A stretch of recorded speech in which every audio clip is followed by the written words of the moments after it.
दोस्तों, इससे पहले एक वीडियो मैं आपको दे चुका हूँ। उम्मीद करता हूँ कि आपने इसको देखा होगा। देखा नहीं तो आप जरूर से देखना, क्योंकि आज के मार्केट के ऊपर बातचीत की है, निफ्टी को टेक्निकली डिस्कस किया है, साथ में 4 कंपनीज है जिनके स्टॉक्स में बड़ी तेजी है और काफ़ी अच्छी न्यूज़ आ चुकी है। अब शुरू करते हैं यूएस के बाजार के साथ में। देखिए, आज के फर्स्ट वीडियो में हमने देखा था गैप डाउन के साथ में मार्केट ओपन हुए थे और डाउ जोन्स में अभी तक कोई भी तेजी नहीं बनी। डाउ जोन्स 0.74% की डिप के साथ में है। नेस्टेक को भी देख लेते हैं। तो नेस्टेक को आज के फर्स्ट वीडियो में हमने रिकवरी करते हुए देखा और यहाँ पे रिकवरी करते करते प्लस में पहुंच चुका है। 0.40% का जंप है। इसके साथ में दोस्तों एक और इंडेक्स को देखते हैं जो काफ़ी इंपॉर्टेंट है, क्योंकि इसका जो ETF है इंडिया में अवेलेबल है और काफ़ी अच्छा परफॉर्मेंस उसमें देखा जा रहा है। 40% बहुत ही कम टाइम में वो चल चुका है।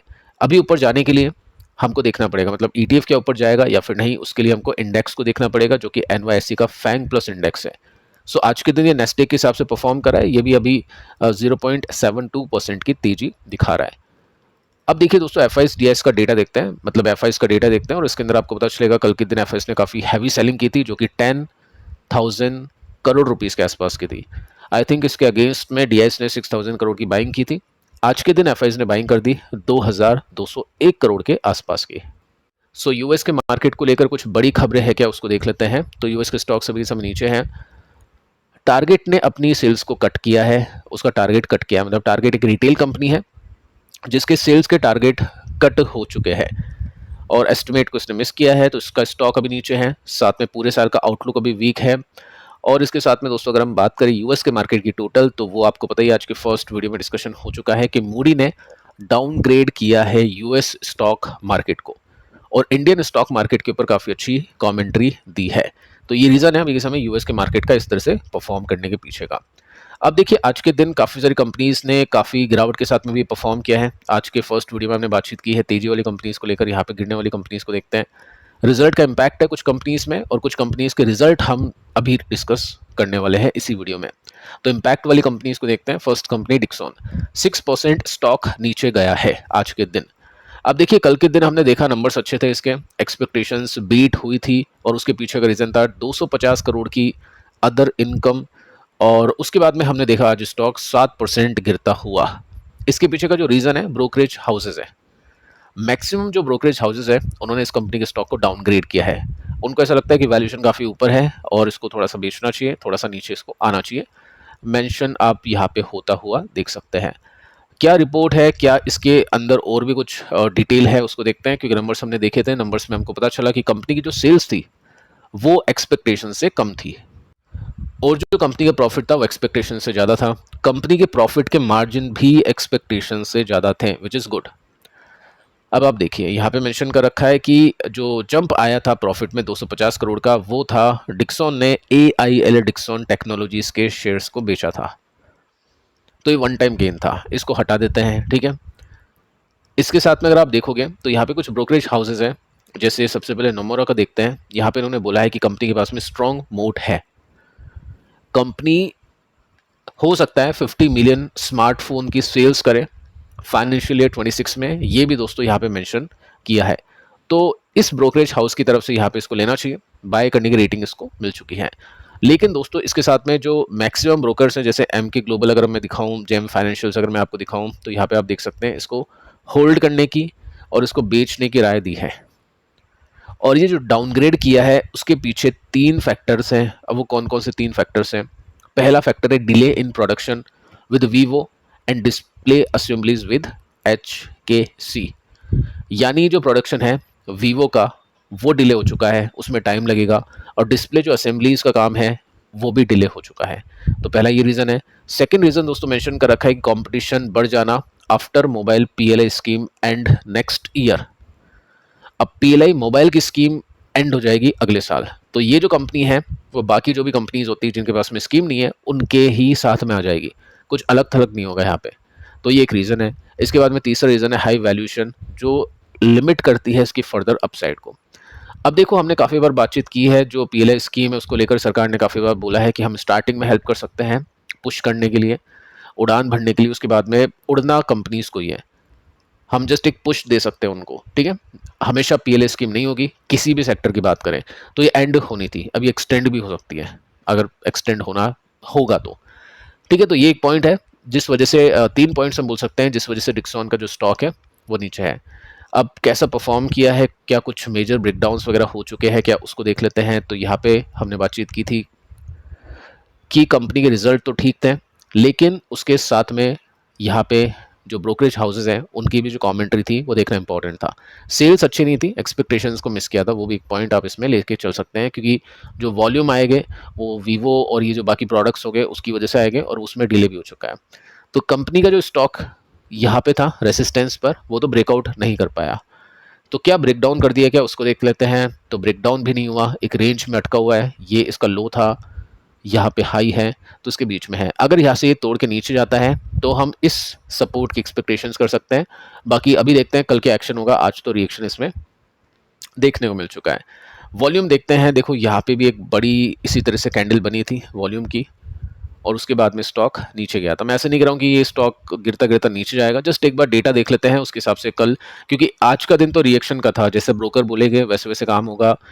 और जो भी मतलब रिजल्ट देख रहे थे, प्रॉफिट को बुक करना चाहते थे, स्टॉक अभी ऊपर था, नीचे से रिकवर कर चुका है। 12,500 से स्टॉक 1,700 रुपीज़ तक, 17,000 रुपीज़ तक पहुंच चुका है, तो प्रॉफिट बुकिंग भी चली होगी। बाकी देखते हैं कल असली पिक्चर इसमें पता चलेगी। इसके साथ में दोस्तों पीजीईएल का स्टॉक भी गिर गया, इसको भी देखते हैं क्या इसमें भी ब्रेकडाउन हो चुका है या फिर नहीं। तो नहीं दोस्तों, ब्रेकडाउन नहीं हुआ है। अब कल बातचीत की थी, मैंने आपको कहा था ये सपोर्ट है, बट ऐसा नहीं कि ये टूटेगा नहीं, और ऐसा भी नहीं कि ऊपर नहीं जा सकता। थोड़ा सा टाइम देना पड़ेगा और देखना पड़ेगा कि यहाँ पे स्टॉक टिक पाता है या फिर नहीं, क्योंकि मैनेजमेंट की जो गाइडेंस थी वो मार्केट को अच्छी नहीं लगी, उसके ऊपर हमने डिटेल में बातचीत कर ली है।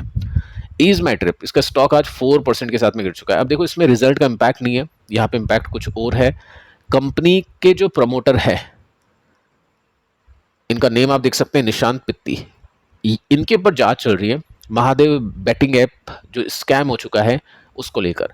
अब इस कंपनी ने तो डिनाई कर दिया एलिगेशन को, ऐसा कुछ नहीं है, लेकिन एक्चुअल में ऐसा ही है, और उसकी वजह से यहाँ पे स्टॉक नीचे आ चुका है।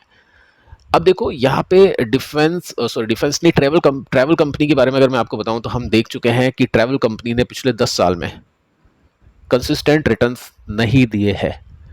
ये न्यू लिस्टेड कंपनीज थी, तो इसके अंदर क्या करते हैं, इन्वेस्टर देखते हैं प्रॉफिट ग्रोथ अच्छी आ रही है, छोटा पैसा लगा दिया, अगर चीज़ें काम कर रही हैं तो वेल एंड गुड, नहीं कर रही है तो अमाउंट कम है तो लॉसेस या जो भी एग्जिट करना होगा, इन्वेस्टर अपनी एग्जिट को प्लान करते हैं। 10 ईयर्स के अंदर कौन कौन सी कंपनीज थी स्टॉक मार्केट के अंदर, काफ़ी सारी कंपनीज थी। महिंद्रा हॉलीडेज हम बोल सकते हैं, थॉमस कुक हम बोल सकते हैं, इस तरह की काफ़ी ट्रैवल कंपनीज थी जिनके प्रॉफिट अप्स एंड डाउन्स के साथ में चलते थे। जैसे अगर मैं आपको इस कंपनी का बताऊं तो यहाँ पे 33, 61, 106, 134 ये पीक था, उसके बाद में 103, 180, तो यहाँ पे ऊपर जाने के बाद में प्रॉफिट इसके नीचे आना शुरू हो चुके हैं। साथ में हमने ये भी देखा कि कंपनी का जो मैनेजमेंट है उसका माइंडसेट थोड़ा सा चेंज हो चुका है। इस कंपनी के स्टॉक्स को बेचा, उस अमाउंट के साथ में किसी दूसरी कंपनी को बनाने की कोशिश की। तो इन्वेस्टर को समझ में आ जाता है जब कोई फाउंडर है, ऑलरेडी उसके पास में लिस्टेड कंपनी है, उसके ऊपर काम ना करके किसी और कंपनी को बनाने के लिए पैसे खर्च करता है या उसमें इन्वेस्ट करता है, तो थोड़ा सा नेगेटिव लिए जाता है। साथ में टेक्निकल्स भी देखे तो नेगेटिव है, तो हो सकता है काफ़ी लोगों की इसमें बैट गलत गई हो, उसके बाद में काफ़ी लोगों ने होल्ड किया हो, काफ़ी लोगों ने स्विच किया हो। तो डिपेंड करता है सिचुएशन के ऊपर। अभी सिचुएशन इसकी वीक है, टेक्निकल्स वीक है, हो सकता है थोड़ा ज़्यादा टाइम लगे यहाँ पे रिकवरी में, हो सकता है जल्दी रिकवरी हो सकता है रिकवरी में बहुत ज़्यादा टाइम लगे। तो पॉसिबिलिटी अभी कुछ भी बन सकती है, लेकिन अभी के हिसाब से स्टॉक डाउन ट्रेंड के अंदर है। तो क्या आपके पास में ये कंपनी है, आपने एग्जिट करके किसी और कंपनी में स्विच किया, या फिर आप अभी भी इस कंपनी को होल्ड करो, चाहे तो आप नीचे कमेंट करके बता सकते हैं। इसके बाद में दोस्तों बात करते हैं अगली कंपनी को लेकर, जिसका नाम है एस्ट्रल। एस्ट्रल को लेकर काफ़ी सारे कमेंट्स आ रहे हैं। 21 तारीख आज के इसके रिजल्ट डेट है। काफ़ी टाइम से अपन डिस्कस करें कि इसके रिजल्ट देखना काफ़ी इंपॉर्टेंट है, क्योंकि उसके बाद ही कुछ ना कुछ मूव बनेगा और डिस्कशन हो पाएगा कि स्टॉक अप ट्रेंड में जा चुका है या डाउन ट्रेंड में जा चुका है। साथ में दोस्तों प्रिंस पाइप के भी नंबर्स आज अनाउंस हो चुके हैं। 2 कंपनीज के नंबर्स अभी हम देखेंगे, बाकी कंपनीज के नंबर्स आप स्वयं देखिए, क्योंकि ये जो शीट है आपको मैं दे चुका हूँ, स्क्रीनशॉट आप इसका लेके चल सकते हैं। एस्ट्रल को देखते हैं सबसे पहले। तो देखिए सेल्स कितनी आनी चाहिए, 1750 करोड़ के आसपास की।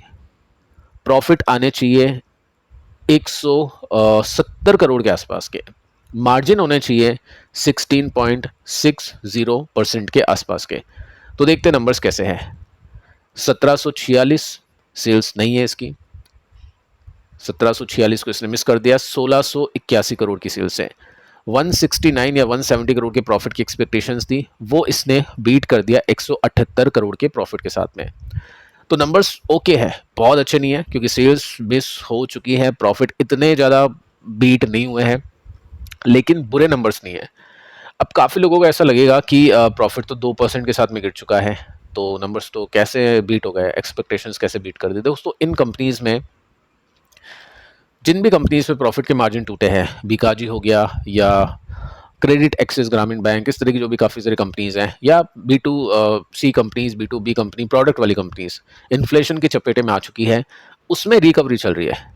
उनके numbers Q on Q basis में देखेगा मार्केट, तो क्वार्टर ऑन क्वार्टर बेसिस में इंप्रूवमेंट है। जो हमने बीकाजी में डिस्कस किया था कि स्टॉक गिरा नहीं, खराब नंबर्स वाइनो बेसिस में देने के बावजूद भी वही चीज़ मुझे लग रहा है इसमें हो सकती है, स्टॉक गिरे नहीं, हो सकता है पॉजिटिविटी इसमें देखने को मिल जाए।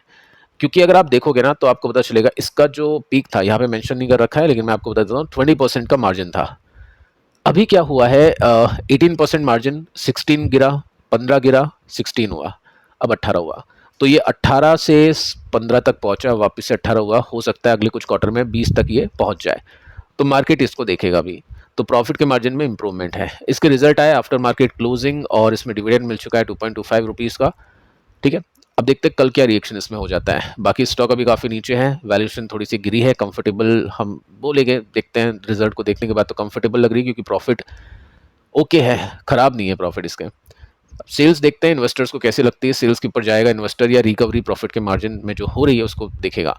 बाकी स्टॉक अभी अपने रेसिस्टेंस के आसपास है, यहाँ से काफ़ी बार प्रॉफिट टेकिंग हो चुकी है, यहाँ से अगर ये निकलता है तो काइंड ऑफ एक छोटा रिवर्सल हम इसमें कंसीडर करेंगे। कल देखते हैं कुछ बड़े मूव आते हैं क्या। इसके बाद में दोस्तों नेक्स्ट कंपनी है प्रिंस पाइप। राजकुमार पाइप के भी नंबर्स आज ही आए हैं, इसको भी देख लेते हैं इसने क्या किया है। 701 करोड़ की सेल्स आनी चाहिए और 18 करोड़ का प्रॉफिट इसमें आना चाहिए। 701 और 18, 701 करोड़ की सेल्स नहीं है, 720 है, गुड। 18 करोड़ का प्रॉफिट नहीं है, 24 का है, गुड। अब इसमें भी लगेगा इन्वेस्टर्स को कि ये तो 56% के साथ में प्रॉफिट टूट गया, लेकिन दोस्तों ये आप देखो पिछले क्वार्टर में क्या था, लॉस था 20 करोड़ का, उसके बाद में 24 का प्रॉफिट है, तो शानदार रिकवरी इसमें कंपनी ने की है, शानदार कमबैक कंपनी ने किया है।